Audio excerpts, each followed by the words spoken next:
Dan juga di garis bawahi poin ini ya, ini sering saya bahasakan. Tapi ini saya ulangi mungkin karena cukup lama kita libur kemarin. Ikhwani, orang berbuat amal soleh itu ada kenikmatannya. Orang buat dosa ada kenikmatannya. Tapi dua kenikmatan ini mustahil bersatu, nggak bisa. Antum kalau merasakan nikmatnya ibadah, dan itu dengan cara ibadah itu tanda kutip harus dipaksakan, nggak bisa nggak.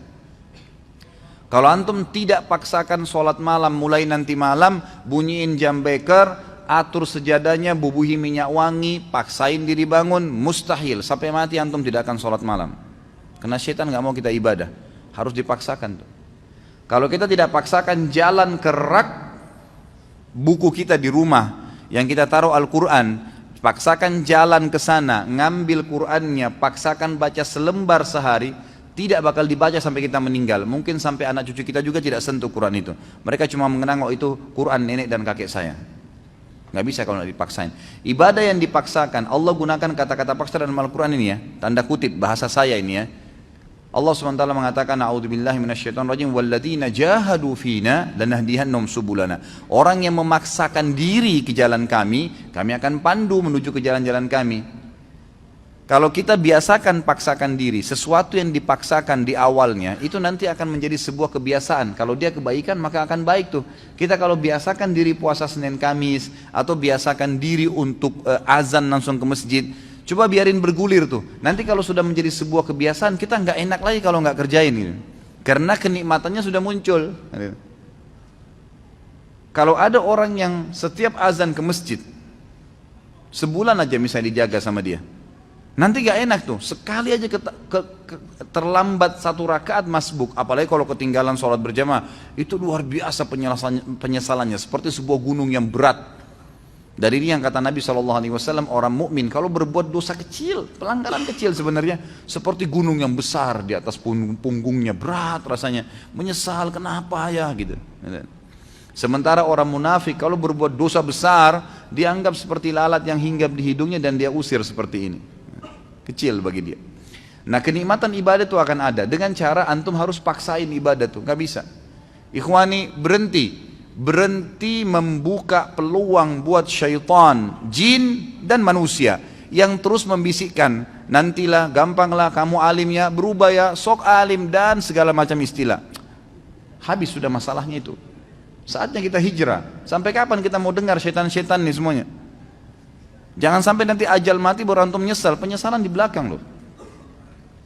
Kalau antum meninggal dalam kondisi ada sholat yang ketinggalan, luar biasa nyesalnya itu. Kalau kita meninggal dalam kondisi tabungan kita penuh, nggak sempat disodakain, pastikan demi Allah antum akan nyesal. Kenapa dulu saya nggak bangun masjid ya? Kenapa dulu saya nggak begini ya? Kenapa dulu saya nggak begitu ya? Terus itu, gitu kan? Kenikmatan ibadah ada, kenikmatan maksiat juga ada. Kenikmatan maksiat ini, kalau orang maksimal di situ atau orang maksimal di sini ya, kalau ada orang ibadah dia maksimal, betul-betul ditinggalin dosa sama dia. Orang yang pakai jilbab, akhwat kita yang pakai jilbab rapi, dia sudah komitmen jaga itu.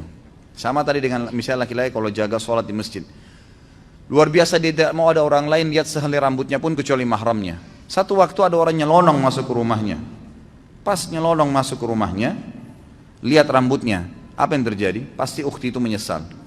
Luar biasa terbebani. Kenapa nih rambut saya kelihatan?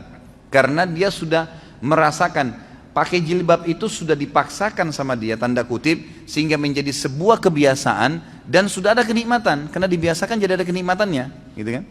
Nah kenikmatan ini, kenikmatan ibadah ini akan menghilangkan kenikmatannya dosa. Lawan tutup aurat, buka aurat. Orang yang sudah biasa tutup aurat dia rasa nggak enak lagi orang buka aurat. Orang yang biasa sholat, hilang kenikmatan meninggalkan sholat. Karena lawannya sholat pahala, ini meninggalkan sholat dosa gitu kan. Orang yang tarik kepada semua ibadah nih, orang yang biasa gemar bersedekah bantu orang, nanti dia nggak enak, lawannya itu pelit yang akan kita bahas malam ini. Itu berat, dia jadi tidak mau tuh, tidak ada kenikmatannya lagi. Dia kalau punya sesuatu, siapa lagi nih yang mau dikasih ini, dikeluarkan gitu kan. Seperti itu. Dosa dari sisi lain juga punya kenikmatan. Dosa punya kenikmatan. Orang kalau sudah membiasakan diri dalam kemaksiatan. Misal perempuan tidak tutup aurat, dia pakai celana pendek, pakai celana ketat, bajunya luar biasa terbuka, gitu kan. Kenikmatan dia jadikan sebagai kebiasaan, muncul kenikmatannya itu. Makanya semua yang dibeli pakaian pendek semua. Kenikmatan ibadah lawannya tutup aurat itu hilang dari dia. Mustahil dia mau tutup auratnya, gitu kan? Karena dia sudah merasakan kenikmatannya maksiat nih. Gitu. Tarikin dalam semua kemaksiatan apapun yang antum rutinkan. Makanya sering saya bahasakan ikhwani, Allah subhanahu wa ta'ala menyibukkan kita dengan kegiatan-kegiatan agama tuh. Dibuatin jadwal seharian, ada jadwal sholat, ada jadwal baca Quran, ada amal-amal soleh, banyak programnya ditawarkan supaya padat.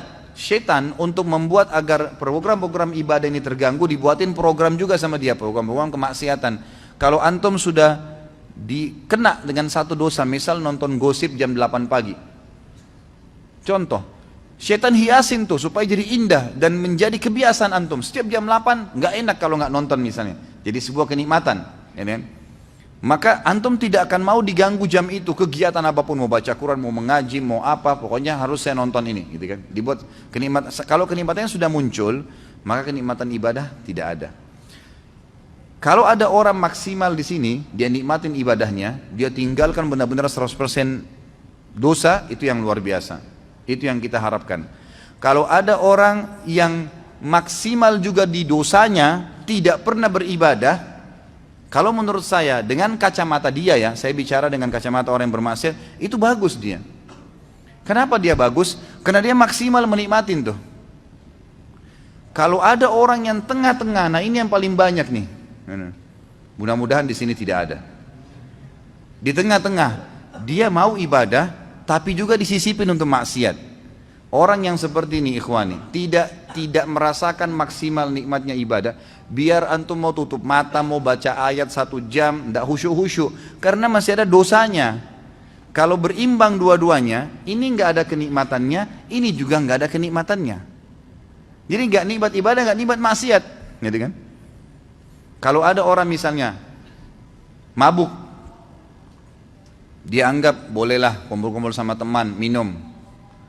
Tapi dia juga jaga 5 waktu sholat. Kira-kira pada saat dia mabuk jam 2, jam 3 malam, dia pikirin sholat subuh, terganggu nggak? Lagi mabuk, duh sebentar mau subuh nih. Nggak nikmat tuh mabuknya. Ya nggak maksimal, karena dia masih terbebani dengan sholat subuh. Jadi kalau ada orang mabuk sekalian, dia nggak pikir sholat, itu maksimal dia. Dia nikmatin, tapi ingat ujungnya neraka, bukan saya sarankan ya. Ujungnya neraka nih. Tapi saya coba datangkan ikhwani supaya antum keluar dari poin yang ini nih. Ada orang di sini, jadi dia masih membuka diri untuk kemaksiatan sehingga ibadahnya nggak pernah bisa khusyuk karena dia masih buka pintu ini. Jadi nggak bisa. Di sini nggak nikmat, di sini nggak nikmat.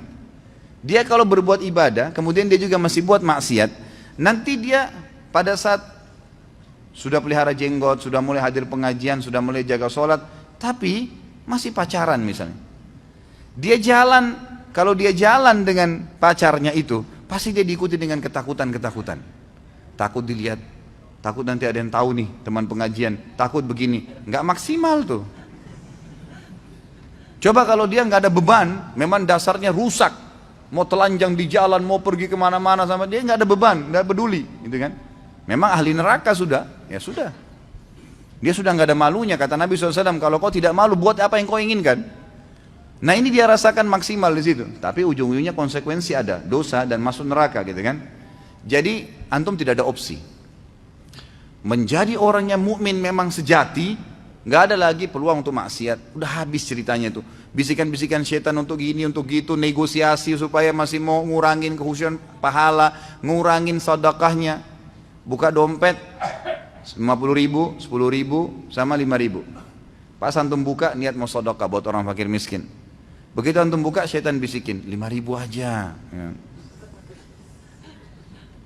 Dia ambil 5.000 kasih. Enggak, a'udzubillahi minasyaitonirrajim. Makin besar jaring yang kita lempar, makin besar ikan yang didapat. Bagaimana caranya orang mau dapat ikan paus pakai cantolan yang kecil? Jebol lah. Ya. Untuk nangkap ikan teri dipakai untuk panggil ikan paus, nggak bisa. Pakai kapal tanker. Tuh dapat ikan paus tuh besar. Ngasih 1.000 rupiah minta sama Allah kesehatan, kekuatan, keturunan, selamat dari neraka, masuk surga, jodoh yang baik. Wah, luar biasa. Gimana caranya? Padahal kalau dia belikan atasannya hadiah, dibungkus, kemasan bagus, macam-macam. Kita kalau kasih fakir miskin, ikhwani, itu kita bukan kasih dia sebenarnya. Kita seperti memberikan hadiah kepada Allah itu.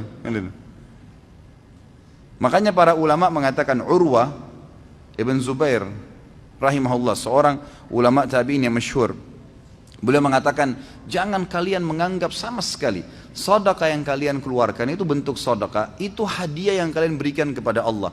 Maka malulah seseorang di antara kita kalau memberikan kepada Allah lebih sederhana dari apa yang dia berikan kepada orang yang dia hormati dari manusia. Kalau perlu, kalau kita mau kasih buah, memang di packing resmi, bagus, kasih fakir miskin. Itu gimana senangnya dia. Dia sih cuma dapat duniawianya, tapi Allah memberikan kita balasan sesuai dengan kadar keikhlasan kita. Gitu kan? Jadi di sini maksimalin, maksimal ke sini, dan ini sudah tolak. Saatnya hijrah, nggak bisa, sampai kapan nih? Gitu. Kalau setengah-setengah percuma gitu. Tidak akan merasakan kenikmatan semuanya.